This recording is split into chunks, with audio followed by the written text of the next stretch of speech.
36 घंटे में भारत के रक्षा मंत्री राजनाथ सिंह, वायुसेना प्रमुख air chief marshal Amarpreet Singh और भारतीय सेना के प्रमुख जनरल उपेंद्र द्विवेदी ने अचानक से पाकिस्तान को अलर्ट पर रख दिया है और इन तीनों ने एक के बाद एक पाकिस्तान को चेतावनी दी है।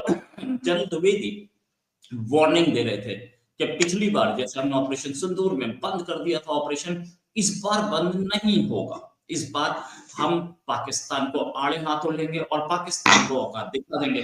Pakistan will be erased from the map of the world.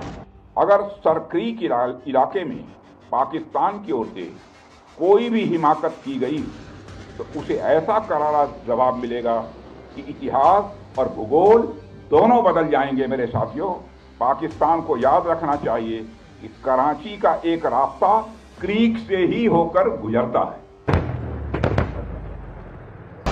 जो अगली लड़ाई होगी, the next war is not going to be exactly like the previous one. And now ready के साथ साथ हमें future ready के लिए भी काम करना है. And our own motto this year, that has been अचूक, भेद्य एवं सटीक। इस बार हम आगे की कार्रवाई करेंगे और कुछ ऐसी कार्रवाई करेंगे कि हो सकता है पाकिस्तान को सोचना पड़े कि उसे इतिहास में, भूगोल में रहना है कि नहीं रहना।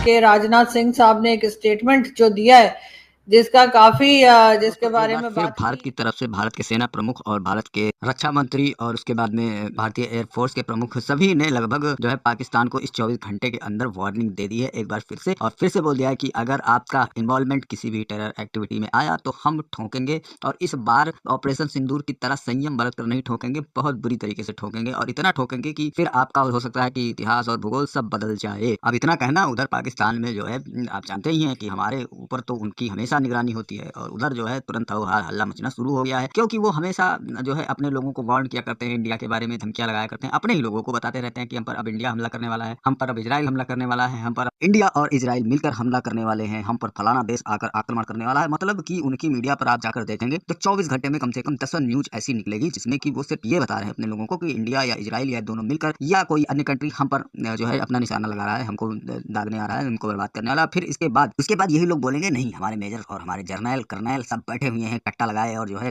अब रोकेंगे सबको और सबको ठिकाने लगा देंगे। और जबकि आप देखते हैं कि कहीं ऐसा कुछ होता हुआ इंटरनेशनली या किसी देश द्वारा ऐसा कुछ नजर नहीं आता है, लेकिन ये हमेशा रोना अपने मीडिया पर जो है लगाए रहते हैं, और वो भी दोस्तों किस लिए, केवल और केवल अपने लोगों के बीच में, पूरी दुनिया के बीच में, और एंटी मुस्लिम और ये सब चीजें करके केवल नफरत भरने का काम ये लोग अपने ही मुल्क में चला रहे हैं, और इससे इनको बेनिफिट मिल रहा है, इनको टेरर एक्टिविटी करने में फायदा हो रहा है। अगर ये कभी टेरर एक्टिविटी में पकड़े जाते हैं तो इनके लोग सोचते हैं कि चलो अच्छा हुआ, वो तो हमारे ऊपर हमला करने वाला था, इन्होंने कर दिया, बहुत अच्छी बात है। तो दोस्तों इस तरह से ये अपने लोगों का ब्रेन वॉश करते हैं जरिए टीवी और जरिए मीडिया, और इसके बाद में आप ये समझिए कि किस तरह से इनके जो है देश के लोग होंगे और क्या हालात इनके होने वाले हैं, क्योंकि इनसे छोटे छोटे देश तो तमाम तरक्की कर गए लेकिन ये अभी भी उसी हालात में पड़े हुए हैं। और इसके बाद अब की बार जो इंडियन सरकार ने और आर्मी चीफ ने जो वार्निंग दी है, इसको लेकर बड़े भड़के हुए हैं मीडिया वाले इनके, और रोना धोना मचा रहे हैं कि क्योंकि इस बार तो सही में वार्निंग दे दी भारत ने, तो अब इस पर ये खुलकर जो है अपना भड़ास निकालेंगे और निकाल रहे हैं मीडिया पर अपने। लेकिन इन सब चीजों के बाद घंटे का कोई फर्क नहीं है इंडिया को, और इंडिया फिर से एक बार इनको बता रहा है कि अपनी हालत सुधार लो, टेरर एक्टिविटी में शामिल मत हो, उसको फाइनेंशियली मदद मत करो, बिल्कुल हाथ पीछे खींच लो, क्योंकि इस बार अगर तुम्हारे लोग हमारे यहाँ पकड़े गए और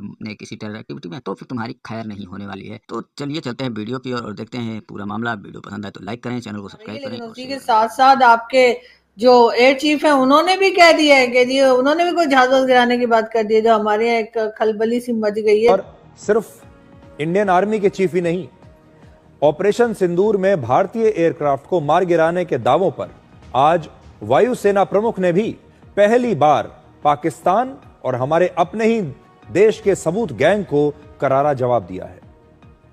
अगर इंडियन आर्मी चीफ राजस्थान में बोल रहे थे तो एयरफोर्स के प्रमुख air chief marshal Amarpreet Singh Delhi में बात कर रहे थे, और यहां दिल्ली से उन्होंने 3 बड़ी बातें कही हैं पाकिस्तान के लिए, पूरी दुनिया के लिए, और हमारे देश में जो लोग लगातार ये पूछते थे कि हमारा कितना नुकसान हुआ है उन लोगों के लिए।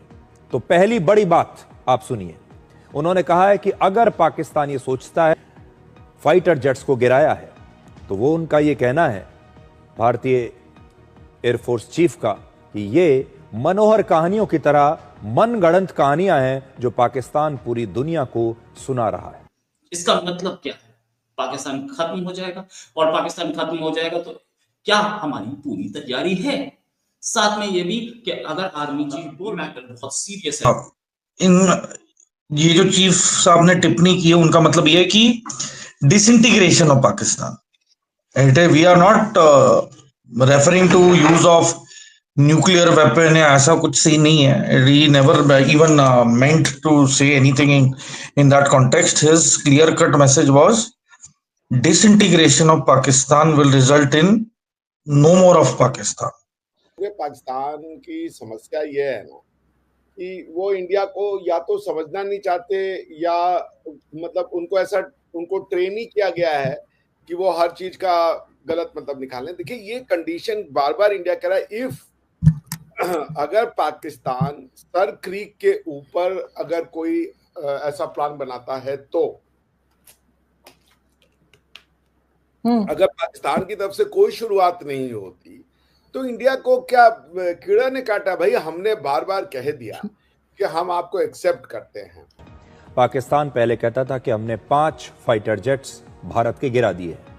आज उन्होंने कहा 5 नहीं, अगर उन्होंने 15 भी गिरा दिए हैं तो हमें कोई फर्क नहीं पड़ता, क्योंकि उन्हें सबूत देना पड़ेगा। वो कुछ भी कह सकते हैं, वो 5 भी कह सकते हैं, वो 15 भी कह सकते हैं। उन्होंने ये भी कहा कि एक सबूत, एक तस्वीर दुनिया को नहीं दिखा पाया है कि उसने भारत का कौन सा फाइटर जेट गिराया है, जबकि हम लगातार तस्वीरें दिखा रहे हैं, हम लगातार सबूत दिखा रहे हैं कि हमने पाकिस्तान को कितना नुकसान पहुंचाया है। बारिंग पीओके जो हमारा हिस्सा है और वो लीगली भी हमारा हिस्सा है। मैं किसी भी फोरम पे किसी के भी साथ जो कि ऑब्जेक्टिव है उसके साथ आर्ग्यू करने को तैयार हूं, ठीक है ना। मगर मैं ये कह रहा हूं कि बाकी का एरिया जो है उस पे हमें आपसे कुछ बोन है ही नहीं। भाई we have accepted that West Punjab is Pakistan, we have accepted KPK is Punjab, we have accepted Sindh is Pakistan.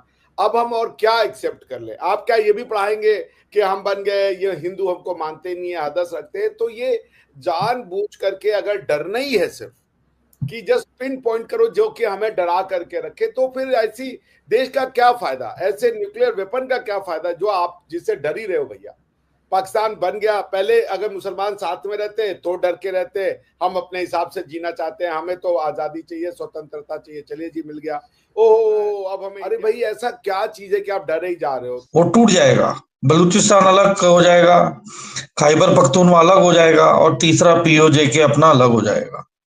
तो ये 3 टुकड़े तो इनके अलग से अलग ही हो जाएंगे। चौथा सिंध हो जाएगा और एक पाकिस्तान है ही। तो देखिए इतनी करप्शन हो चुकी है, इतनी महंगाई हो चुकी है, वो अपना लास्ट रिसोर्ट जो उनके रिसोर्सेज हैं वो भी गिरवी रख के आ गए अमेरिका के पास कि ये भी ले लो। मतलब ये नहीं कि आप करप्शन बंद कर दो, आप कोई काबिल इकोनॉमिक मिनिस्टर ले आओ, आप कोई इकोनॉमिक्स के लिए इकोनॉमी को संभालने के लिए कोई इफेक्टिव थिंक टैंक लेके आओ। पर एक और सवाल हमें एक दूसरे से करना पड़ेगा, what has Pakistan to offer to the world? Pakistan के साथ ऐसी क्या चीज है जो वो दुनिया को ऑफर कर सकता है सिवाय टेररिज्म के?